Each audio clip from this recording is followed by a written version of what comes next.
Western disturbance का असर अब नजर आने लगा है। प्रदेश के कई जिलों में घना कोहरा। पश्चिमी राजस्थान की बात कर लें तो 2 दिन सर्दी से राहत है। पश्चिमी विक्षोभ से सोमवार तक बादल रहेंगे और इसके साथ साथ प्रदेश के पूर्वी और उत्तरी जिलों में कोहरा रहेगा। 2 दिन बाद और घना कोहरा और तेज सर्दी के आसार हैं। बुधवार से तापमान में 3 डिग्री तक गिरावट की संभावना है। 24 दिसंबर के बाद ठंड और बढ़ने के आसार हैं। डूंगरपुर सबसे ठंडा, तो वहीं न्यूनतम तापमान यहां का 5.4 डिग्री सेल्सियस दर्ज किया गया। सीकर की बात कर लें तो सीकर में 5.8 डिग्री सेल्सियस, अलवर में 6 डिग्री सेल्सियस तापमान रिकॉर्ड किया गया है। 24 दिसंबर के बाद ठंड और ज्यादा बढ़ेगी, मौसम विभाग का अनुमान है। डूंगरपुर सबसे ज्यादा ठंडा रहा है अभी तक। सीकर में 5 डिग्री सेल्सियस से ज्यादा तापमान, तो वहीं अलवर में 6 डिग्री सेल्सियस तापमान रिकॉर्ड किया गया। और जोधपुर से राकेश भारद्वाज हमारे सहयोगी सीधे हमारे साथ लाइव जुड़ रहे हैं, उनका रुख कर लेते हैं। राकेश, क्योंकि मौसम विभाग ने आगे आने वाले दिनों में सर्दी और ज्यादा बढ़ने के आसार जताए हैं, लेकिन आज कितनी ज्यादा सर्दी महसूस हो रही है और क्या टेम्परेचर है जोधपुर का? दीपिका, निश्चित रूप से बात करें तो लगातार जिस तरीके से दिसंबर माह अब समाप्त होने को आया, 20 दिसंबर से आगे जब हम चले हैं तो निश्चित रूप से दिसंबर समाप्त हो रहा है। ऐसे में मौसम विभाग का कहना है कि अभी तक सर्दी के लिए कुछ दिनों का इंतजार, यानी कि 24 दिसंबर के बाद जो है थोड़ी सी उम्मीद की जा रही है कि टेम्परेचर में गिरावट आएगी। फिलहाल अगर मैं बात करूँ तो 10 से 11 डिग्री का जो जोधपुर का तापमान बना हुआ है, कैमरा से जिस तरीके से अब दिखा रहा है। हालांकि धुंध का मौसम होना चाहिए, लेकिन धुंध अभी नज़र नहीं आती है। हालांकि हल्की फुल्की धुंध जो है सुबह के वक्त जो अल सवेरे आप देख सकते हैं कि हल्की सी धुंध नज़र आ रही है, क्योंकि अभी भी टेम्परेचर जो है 10 से 11 डिग्री के आसपास का है। निश्चित रूप से जोधपुर का टेम्परेचर अभी सिंगल डिजिट में नहीं आया है। ऐसे में सर्दी जो है फिलहाल परवान पर नहीं चढ़ी है पूरी तरीके से, लेकिन कहीं ना कहीं जिस तरीके से वेस्टर्न डिस्टर्ब आ रहा है, बार बार लोगों को परेशानी हो रही है निश्चित रूप से, तो उसकी वजह से अभी तक सर्दी का जो आना चाहिए वो नहीं है। और साथ में अधिकतम तापमान की बात करें लोगों से तो निश्चित रूप से 30 के आसपास अभी भी जोधपुर का टेम्परेचर बना हुआ है। भैया, कैसी सर्दी है इस बार जोधपुर में जिस तरीके से होनी चाहिए? जोधपुर में थोड़ी अच्छी लग रही है ठंडी, उदयपुर में थोड़ी ज़्यादा थी, पर उदयपुर से आ रहा हूँ, एग्ज़ाम था मेरे सर। वहाँ की वजह से यहाँ सर्दी कैसी है? यहाँ पे भी ठीक है, अच्छी है। उदयपुर में ज़्यादा है थोड़ी। मैं पढ़ने वाला हूँ, अभी एग्ज़ाम देने आया हूँ जूनियर असिस्टेंट का। तो लोगों का कहना है कि जोधपुर में अभी वो सर्दी का आलम नज़र नहीं आता जिस तरीके की सर्दी जोधपुर के अलावा दूसरे जिलों में जो है, जैसे कि इन्होंने उदाहरण दिया उदयपुर का। उदयपुर में ठंडी अच्छी है, लेकिन जोधपुर में अभी भी वो टेम्परेचर, क्योंकि सूर्य नगरी है वैसे भी कहने को तो ऐसे में यहाँ का तापमान बहुत कम समय में जब है गिरता है। इसलिए मौसम विभाग की माने तो 24 दिसंबर के बाद सर्दी जो है वो जोधपुर में बढ़ सकती है। लेकिन फ़िलहाल की बात करें तो अभी तक वो सर्दी जो होनी चाहिए वो है नहीं। हालांकि मॉर्निंग में और इवनिंग में सर्दी का जो एहसास होता है दीपिका, उसकी वजह से लोग गर्म कपड़ों में दुबके हुए जरूर नज़र आते हैं। जिस तरीके से गर्म कपड़े जो है वो लोगों ने निकाल लिए हैं, लेकिन दिन के वक्त का टेम्परेचर ज़्यादा है। ऐसे में गर्मी का जो सितम है अभी कह सकते हैं कि पूरी तरीके से जोधपुर से ख़त्म नहीं हुआ है। निश्चित रूप से सबसे बड़ी बात है कि किसानों को परेशानी हो रही, जब सर्दी दिसंबर के अंतिम दौर में चल रहा है महीना, और ऐसे में सर्दी का रुझान अभी तक परवान नहीं चढ़ा है, तो किसान थोड़े से मायूस नज़र आ रहे हैं, क्योंकि खेती के लिए उन्हें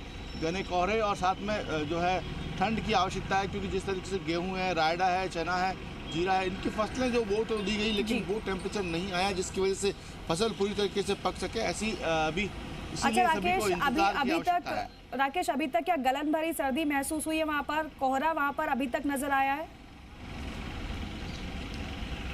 दीपिका, बात करें अभी तक जो कोहरे या गलन जैसी सर्दी की जो है दस्तक जोधपुर में नहीं हुई शुरुआत। जैसा कि मैंने शुरू में कहा है कि टेम्परेचर अभी भी 10 डिग्री से नीचे इन दिनों में कभी जोधपुर का नहीं आया। तो हम इंतजार कर रहे हैं कि निश्चित रूप से 10 डिग्री से नीचे का टेम्परेचर आए, और उसके बाद गलन की स्थिति जब जोधपुर में बनेगी तो निश्चित रूप से न केवल जोधपुर बल्कि पूरा संभाग की मैं बात करूँ, हालांकि सिरोही को छोड़कर अभी तक टेम्परेचर जो है वो डाउन होना चाहिए, वो डाउन पूरे जोधपुर संभाग में सिरोही के अलावा कहीं नज़र नहीं आया है। ऐसे में इसीलिए किसान भी मायूस हो रहे हैं, क्योंकि उनकी फसलें जो होनी चाहिए वो फसलें हो नहीं पा रही। लगातार किसान जो है मायूस इसीलिए हो रहे हैं क्योंकि गलन में जोधपुर संभाग वैसे भी नहीं जाता, लेकिन कहीं ना कहीं जो 5 से 6 डिग्री के आसपास का टेम्परेचर आता है, उसके बाद जो सर्दी पूरी तरीके से सुबह के वक्त आप देखते हैं कि घना कोहरा दिखता है, विजिबिलिटी वाहनों की कम हो जाती है, तो लोग लगातार परेशान होते हैं। लेकिन वैसी सर्दी अभी तक शुरू हुई नहीं है जोधपुर में, इसीलिए उम्मीद करते हैं कि जल्द ही वो सर्दी आए। जिस तरीके से मौसम विभाग ने भी कहा है कि 24 दिसंबर के बाद जो है सर्दी का एहसास होगा। निश्चित रूप से कुछ लोग हैं, बुजुर्ग हैं, अंकल आमतौर पर सर्दी आ जाती है लेकिन इस बार देरी क्यों? क्या पता वो ज्वालामुखी फटी है उस कारण से है, बाकी तो आ जाती है। अभी सर्दी कैसी है? अब है ही नहीं, दिन को तो गर्मी पड़ रही है बहुत ज़्यादा।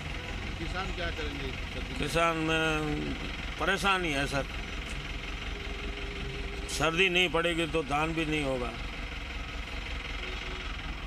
तो निश्चित रूप से जिस तरीके से बुजुर्ग कह रहे हैं कि सर्दी नहीं होगी तो किसान भी परेशान होंगे और धान भी नहीं होगा। तो कहीं ना कहीं जो है सभी इंतजार करते हैं प्रदेशवासी कि समय रहते सर्दी की जो है दस्तक जो है प्रदेश में दी जाए और ताकि जिस तरीके से सर्दी का जो एंजॉय करना वो भी हो सके। सबसे बड़ी बात है कि अन्नदाता जो है वो खुश होगा और अन्नदाता खुश होगा तो निश्चित रूप से आने वाली जब फसलें अच्छी होगी तो आने वाले समय में जो महंगाई पर थोड़ा बहुत अंकुश लगेगा। लेकिन राकेश, अगर पिछली बार की अपेक्षा अगर इस बार के मौसम की अगर बात कर ले हम तो कितना बदलाव इस बार आप महसूस कर पा रहे हैं? क्योंकि आप बार बार इस बात को दोहरा भी रहे हैं कि इतने समय तक तो सर्दी महसूस होने लग जाती है, लेकिन इस बार ऐसा नहीं हो रहा है। दीपिका, आमतौर पर जो महसूस की बात करें निश्चित रूप से नवंबर का लास्ट वीक जब है सर्दी परवान चढ़ने लगती है और दिसंबर के आते आते सर्दी का जो टेम्परेचर की मैं बात करूं तो वो 10 डिग्री के नीचे आना शुरू हो जाता है निश्चित रूप से। लेकिन जनवरी आते आते सर्दी जो है जोधपुर की बात करें, दिसंबर के लास्ट वीक की बात करें और जनवरी के फर्स्ट वीक की बात करें तो जोधपुर का अमूमन टेम्परेचर जो है 6 से 7 डिग्री तक चला जाता है न्यूनतम में। तो निश्चित रूप से जो सर्दी है वो परवान चढ़ चुकी होती है जोधपुर में। लेकिन इस बार जो है अभी भी मैं कह रहा हूँ ना, दिन का टेम्परेचर करीब 30 डिग्री के आसपास आपको मिलेगा और सुबह और शाम का टेम्परेचर है जो अभी अगर हम बात करें तो जो जिस तरीके से 10 से 11 डिग्री के पास चल रहा है तो निश्चित रूप से वो दिसंबर के लास्ट वीक तक आते आते जो टेम्परेचर है वो जोधपुर में 6 से 7 डिग्री तक चला जाता है। तो निश्चित रूप से जो बच्चों की स्कूल की छुट्टियां भी हो जाती है और ऐसे में सभी को रिलैक्स महसूस होता है। लेकिन इस बार जो है सर्दी पूरी तरीके से परवान नहीं चढ़ी है, लास्ट सप्ताह आने वाला है। लेकिन अब उम्मीद करते हैं कि जिस तरीके से मौसम विभाग ने 24 दिसंबर का अलर्ट दिया है, अच्छा हो कि वो 24 दिसंबर के बाद जो परवान चढ़े सर्दी और लोग उस सर्दी का एंजॉय भी कर सकें। ठीक है राकेश, बहुत शुक्रिया पूरी जानकारी के लिए, बातचीत के लिए। तो कुल मिलाकर जोधपुर में तो इतनी ज्यादा सर्दी महसूस नहीं हो रही है, लेकिन मौसम विभाग जरूर ये कह रहा है